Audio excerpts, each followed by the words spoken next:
আগামী ফেব্রুয়ারির জাতীয় সংসদ নির্বাচনকে সামনে রেখে ইতিমধ্যে বাংলাদেশ জাতীয়তাবাদী দলের ভারপ্রাপ্ত চেয়ারম্যান তারেক রহমান মনোনয়ন প্রত্যাশীদের সঙ্গে মতবিনিময় করেছেন।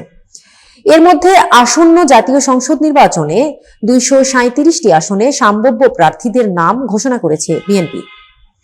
সোমবার বিকেলে গুলশানে বিএনপি চেয়ারপারসনের কার্যালয়ে অনুষ্ঠিত বৈঠক শেষে সংবাদ ব্রিফিংয়ে দলটির মহাসচিব মির্জা ফখরুল ইসলাম আলমগীর নাম ঘোষণা করেন।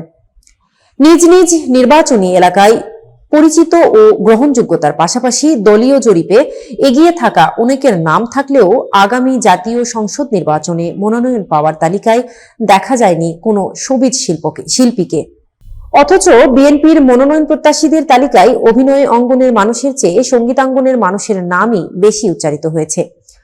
যাদের নিয়ে বেশ আলোচনা ছিল তাদের মধ্যে অন্যতম কণ্ঠশিল্পী বেবি নাজনীন, মনির খান, রুমানা মোর্শেদ কনক চাপা ও অভিনেতা আশরাফ উদ্দিন আহমেদ উজ্জ্বল।